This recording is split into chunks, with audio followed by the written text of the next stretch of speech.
Hi everyone, this is your lecture video on section 11.2. In chapter 10, you were introduced to hypothesis testing. In chapter 11, we will be doing hypothesis testing for the difference of two population parameters. In this chapter, you're going to be given sample information from two populations. You will have to denote the givens from one population with a subscript of 1 and the other with a subscript of 2. Your hypotheses, as far as the answers you're going to input on Hawks, they're going to involve a difference of two population parameters. Now, how you write out those hypotheses, on Hawks, versus what you're going to punch into the calculator for the alternative hypothesis, it is going to look a little differently. Your alternative hypotheses entered into the graphing calculator will be entered in such a way that one population parameter is on the other side of the equality, non-equality symbol used. And I provided you with an example here.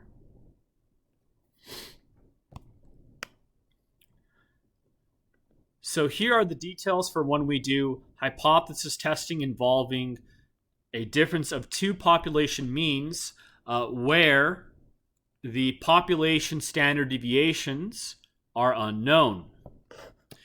This is going to be affected by whether or not there is pooling involved.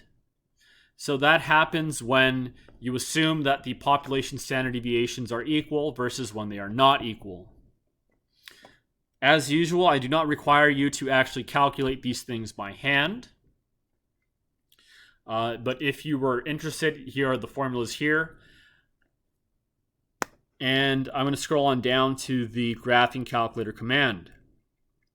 The graphing calculator command for this section is toSampTtest. In order to access this command, you will hit the stats button,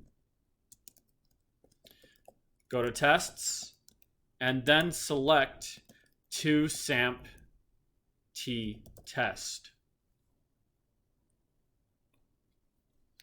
You will select yes for pooled if the population standard deviations are assumed to be equal. You will select no for pooled if the population standard deviations are assumed not equal. Bear in mind that for these notes for chapter 11, I'm not going to write down the interpretation of the result. I'm just going to do the p-value method for these problems and mention whether we reject the null hypothesis or fail to reject the null hypothesis. I will leave the interpretation of the result to you. So let's get started with these section 11.2 problems, starting with number 5. A professor is concerned that the two sections of college algebra that he teaches are not performing at the same level. To test his claim, he looks at the mean exam score for a random sample of students from each of his classes. In class 1, the mean exam score for 12 students is 78.7.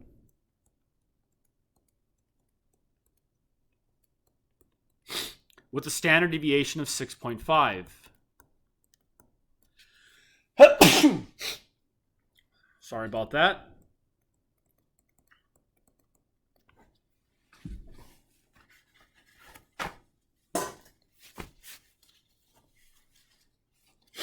In class 2, the mean exam score for 15 students is 81.1.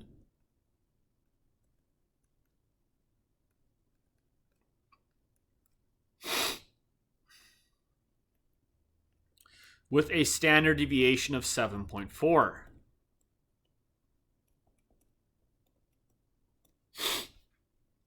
Test the professor's claim at the 0.05 level of significance. Assume that the population variances are equal. Okay. What is our null and alternative hypothesis here?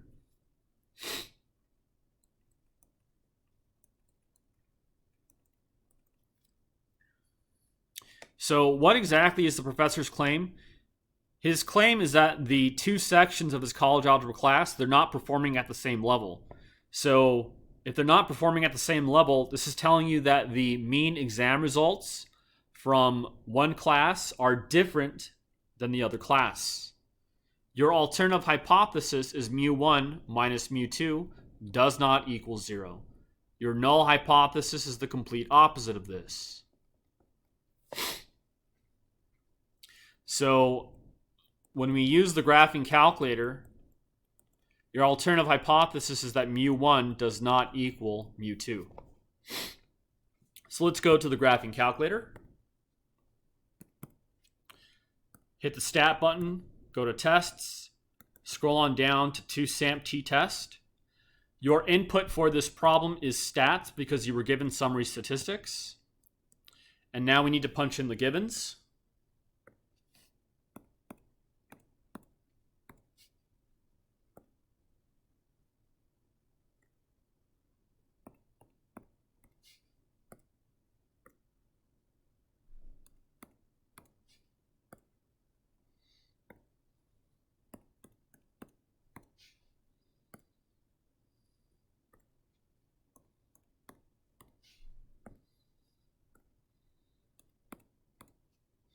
So your alternative hypothesis is mu1 does not equal mu2.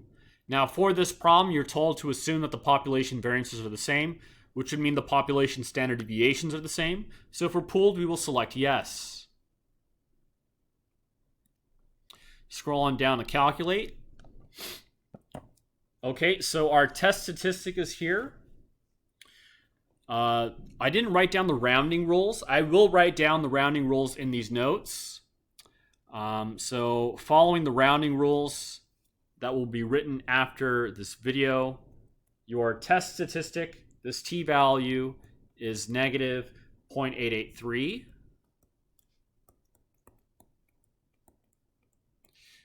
Your p-value after rounding is 0.3857.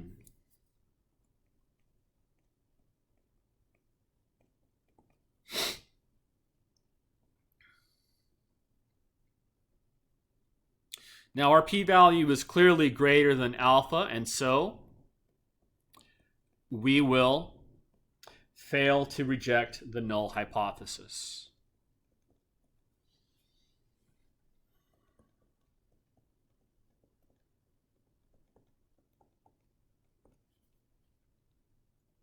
And I can leave it to you to interpret the result.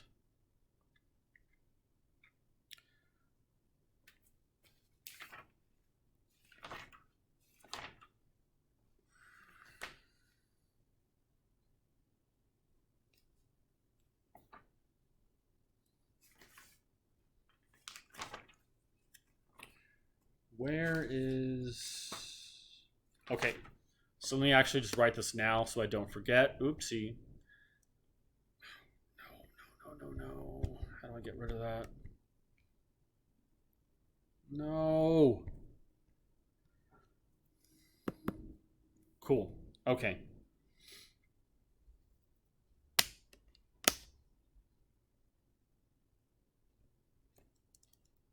So we will round our t-values to 3 decimal places.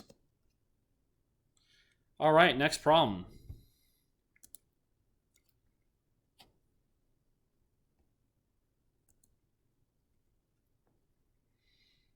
A manufacturer fills soda bottles.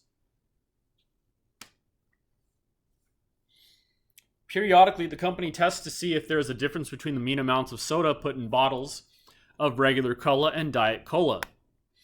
A random sample of 14 bottles of regular cola has a mean of 501.6 milliliters of soda.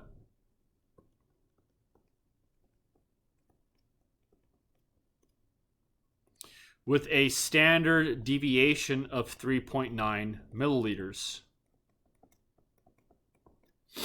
A random sample of 16 bottles of Diet Cola has a mean of 498.9 milliliters of soda, with a standard deviation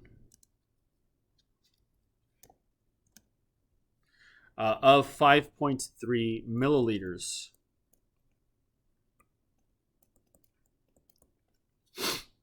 Test the claim that there is a difference between the mean fill levels for the two types of soda using a 0.05 level of significance.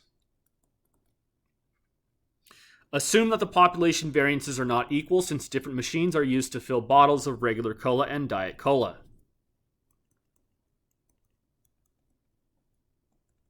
So the claim here is that there's a difference between the mean fill levels for these two types of soda.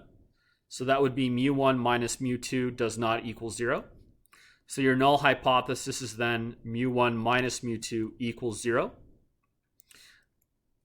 So on the calculator, we will write that alternative hypothesis as mu1 does not equal mu2. Let's punch in our givens into that 2samp t-test command.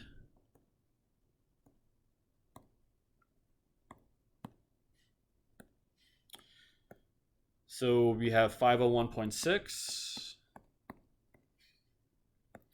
Your S1 is 3.9.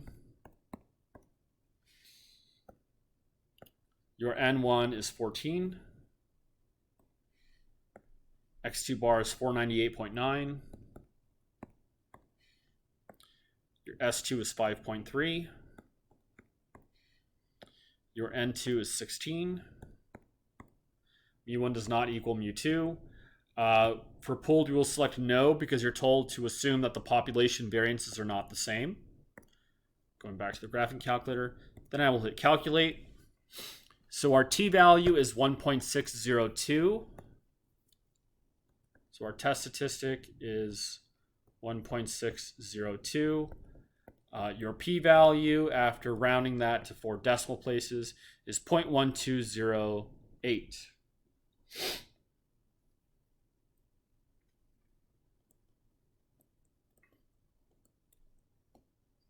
Since your p-value is greater than alpha, you will fail to reject the null hypothesis.